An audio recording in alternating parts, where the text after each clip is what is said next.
اب جو باتیں عرض کرنی ہیں وہ توجہ رکھیے گا، فکری ہیں، ذرا ذہن پہ بوجھ پڑے گا۔ اصل میں آپ انسان ہیں، آپ اشرف المخلوقات ہیں، آپ کو اللہ نے جو ذہن بنایا ہے ہی ہے بوجھ اٹھانے کے لیے۔ مجھے بے اختیار ایک شعر یاد آ گیا۔ ایک صاحب ہوتے تھے دہلی میں، پروردگار ان کی روح کو کروٹ کروٹ جنت نصیب فرمائے، ان کو ان کی روح کو بلندیوں پر بلندیاں عطا فرمائے۔ حسین علی جعفری صاحب مرحوم بزرگوار شخصیت تھے، اور ان کا ایک شعر یہ ہے کہ جو انسان سے متعلق ہے کہ دوش ملک بھی ہیچ ہے نا پائیدار ہے، دوش ملک بھی ہیچ ہے نا پائیدار ہے، انسانیت کا بار قیامت کا بار ہے۔ آپ انسان ہیں، آپ اشرف المخلوقات ہیں، آپ تفریح میں زندگی بسر کرنے کے لیے نہیں خلق ہوئے، نہ خدا نے آپ کو تفریحاً خلق کیا ہے،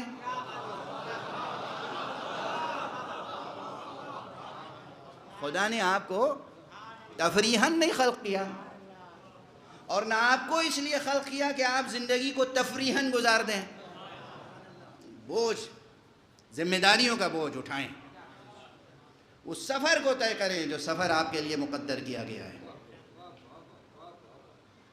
اس منزل تک پہنچے، منزل معراج و منزل کمال تک جو آپ کے لیے مقدر ہے۔ اور قرآن کا نزول اور حضرات محمد و آل محمد علیہم السلام کا بھیجا جانا یہ صرف اس لیے ہے تاکہ وہ اس راستے کو روشن کریں اور اس سفر ارتقاء کو طے کرنے کی تربیت عطا کریں۔ یہ تذکرے کس لیے؟ کس لیے کہا احیو امرنا، ہمارے امر کو زندہ رکھو۔ حضرت امام جعفر صادق علیہ السلام نے بار بار فرمایا ہے، دوسرے ائمہ نے بھی اور خود امام صادق علیہ السلام نے، کافی میں بھی حدیث ہے اور دوسری کتابوں میں، احیو امرنا، ہمارے امر کو زندہ رکھو، زندہ کرو۔ یہ جو کل میں نے گزارش کی تھی کہ ہم میں سے جب کوئی گزر جائے تو کوشش کیجئے کہ جو امام کی وفات کی تاریخ قریب ہو اس تاریخ پر آپ مجلس منعقد کریں اور سب اس میں زیادہ سے زیادہ پرشکوہ انداز میں کثیر تعداد میں شرکت کریں تاکہ امام کا تذکرہ بلند ہو، اور امام کے تذکرے کے صدقے میں آپ اس دنیا میں بلند ہوں اور آپ کا مرحوم اس دنیا میں بلند ہو۔ تو یہ احیو امرنا، ہمارے امر کو زندہ، کس لیے؟ آج وہ ظاہری طور پہ اس دنیا میں تشریف فرما نہیں ہے تو ان کا کیا فائدہ ہوگا؟ آج وہ اس دنیا میں ظاہری طور پر تشریف فرما نہیں ہے تو ان کی امامت کے موضوع پر گفتگو کر کے، ان کی عصمت کے موضوع پہ گفتگو کر کے، ان کے علم کے موضوع پہ گفتگو کر کے، ان کے حق کے موضوع پر گفتگو کر کے انہیں کیا فائدہ حاصل ہوگا؟ ظاہری اعتبار سے، ظاہری اعتبار سے ہم جیسے سود و زیاں کا حساب لگاتے ہیں اس دنیا میں بیٹھ کر، ان کا کیا فائدہ ہوگا؟ پھر کس لیے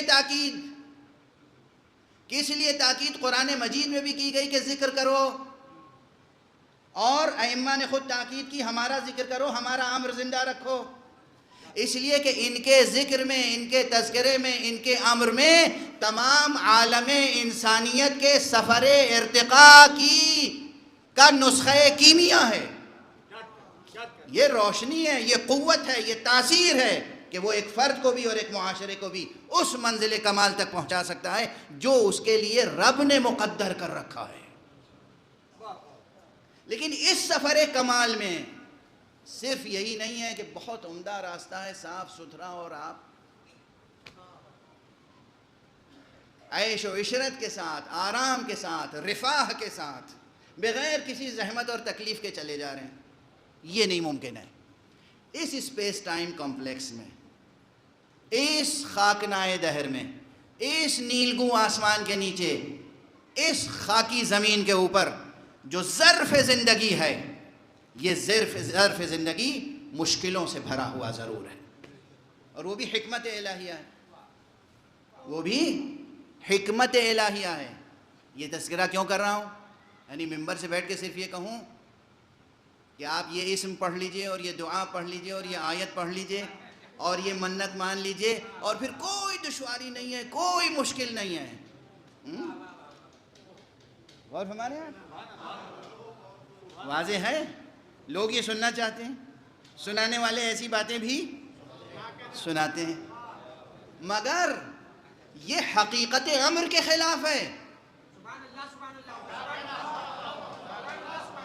یہ 2 قدم دیے ہیں پروردگار نے مشکلوں کو کچلنے کے لیے.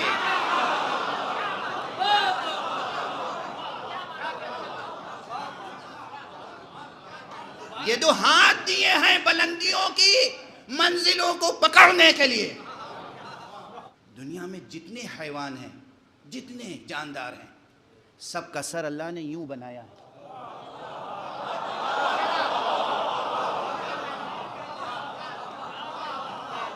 الا بشر, الا انسان.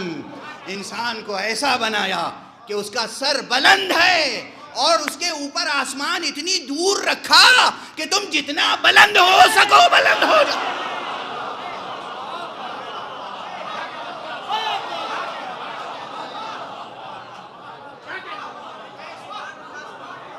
پاؤں کے نیچے سخت زمین رکھ دی کہ اس سے زیادہ گرنے نہ پاؤ.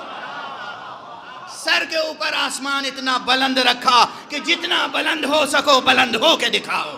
صلوات پڑھ دیں محمد و آلہ.